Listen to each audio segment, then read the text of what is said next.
This show is brought to you by Manscaped.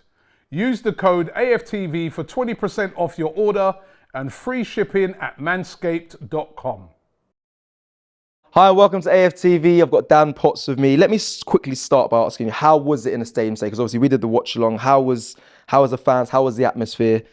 Yeah, buzzing, mate. I can't lie. I think the Angel on North London Forever picked us up. Yeah. I'm not gonna lie. I was actually looking forward to seeing what they would do with that song. Right. And I can't lie to you. I really like the fact that Arteta and the players have met with this guy. And I really like the fact that they've allowed the fans to be heard, because a lot of the fans want that tune played. So now that it has been, I think that's great. Watching in the pubs before, obviously we were trying to hope that the ladies could do something. Didn't work out to them, but you know what? Big up to them, because we're proud of them, man. The way that they carried on to the end there was great.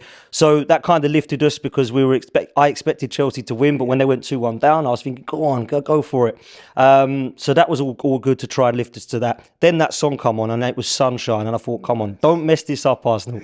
Do not mess this up. It's the worst place to be in, when all the pressure's on, the sun's out, everyone's on a vibe, but the job got done in the end. It did in the end, but you know what a nervy ending. Well, it shouldn't have been a nervy ending, Cecil, because, going down to 10 men Leeds, it should have been comfortable for us. And I was really hoping, and when such a fantastic first half, we could come out in a second, get that third goal, and then start to rest some players for Thursday, but it didn't work that way. Let's just touch on the first half, man, because I was really impressed. I thought that was an exceptional first half. The football was quality. Fair play to Eddie Nketiah, because, again, he's been given the chance. Lacazette doesn't score them goals. I've said it for the last couple of weeks now, that he's definitely deserved of a place ahead of Lacazette. And, again, that goal, chased down, doesn't happen if Lacazette's on the pitch. Not because Lacazette doesn't work hard and chase it, because he's not as quick. So that goal goes in, and for me, that lifts everybody. Early goal settles the nerves a little bit, because I think everybody was nervous into this game after what we saw last night from Spurs. So, of course, we needed to go in there with the confidence. That lifted us. That lifted a whole of the players. I thought he played really well. I think the intensity was there again from Eddie, and to get on the score sheet twice was great. The second goal was a lot more well worked as a team. And another couple of players I've got to big up is Gabriel Martinelli. And Tomiyasu, because our left-hand side, do you remember I said to you against West Ham how poor we were on the left-hand side? Fair play to Arteta, because he completely changed it today. When I see Tomiyasu come in, I thought, well, he's right back. He's put Cedric left back. Switched that round. Very, very good decision. Disciplined, really good positioning-wise, aerial ability, give Rafinha nothing. I don't think Mikel Arteta wanted to put Rafinha up against Nuno Tavares today. And I could kind of understand why he did put Tomiyasu in, because it worked. I thought he was probably one of our man of the matches today. I thought he was exceptional, Tomiyasu. Do you think Martinelli had such a good game as well because Tomiyasu was behind him? 100%. I think what it does is it allows... Martinelli's not bad defensively. I'll give him that. He is tenacious. He does come back. He's probably a little bit better actually on the left than Smith-Rowe, because he does a little bit more of that. Smith-Rowe loves to drive forward. Actually, what we saw was him allowing to go forward and just go forward today, because Tomiyasu was like, I've got you. I'm solid. I'm disciplined. I've got you. Positionally, I'm better than Tavares. In the air, I'm better than Tavares. In the tackle, I'm better than Tavares. Why? Maybe it's harsh on Nuno, but I don't think he's a defender, if I'm honest with you. I think Nuno Tavares is probably a wing-back or a left winger. And I think we're seeing why Tomiyasu being brought in was a great decision from Mikel Arteta, so fair play. The other players I've got to bring up today, of course, El Neni again.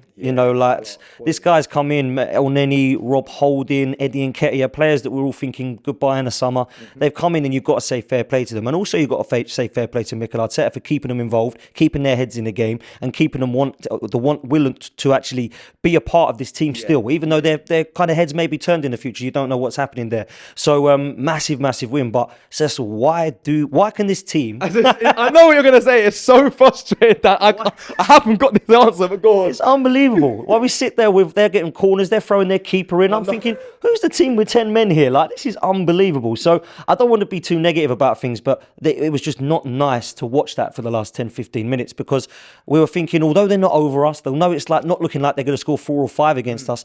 They're still having chances. The other thing I have to say, and I know it's silly to bring this up now after we've just conceded from a set piece, but that was the first one that we've done all season. Now, we have to big up Nicolas Jova for that, because he's come in. I remember one of the first games against Norwich, I think, at home, like first few games of the season, I thought, why is this guy standing up every time we take a corner? Well, we know why now. This guy deserves a hell of a lot of credit for what he's done. And I know that we've just conceded it. Seems silly bringing this up now, but everybody's starting to talk about it. So, of course, everybody's now jinxed it. But what an unbelievable record that is, to go pretty much the whole whole season without conceding. Arsenal, who are always guilty at the back, always been vulnerable. So you have to big up the coach, the coaching staff, the manager himself, and of course Nicolas Jover for coming in there. But listen, this top four is going to get very tasty now, Cesc. It's going to get tasty. It very much is right now. I want to ask you, Dan. We asked everyone kind of that's been around today in the studio and whatnot. How are you as a fan for this top four? How much confidence do you have that it's in our hands? And much it is definitely pressure is on us, but how much do you think we can definitely achieve it this season?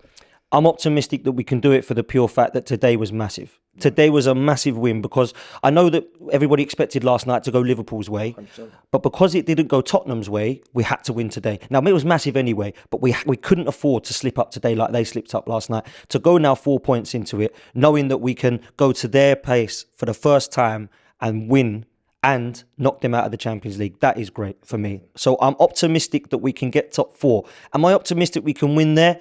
I wouldn't say that I'm 100% confident because they're a good side. Yeah, let's have no qualms about it. They're in that race for a reason because Conte's come in, and since 2022, they have been good to watch. They've been scoring more goals than most teams, and they've got two lethal strikers up top and a manager that just knows how to get points off of teams.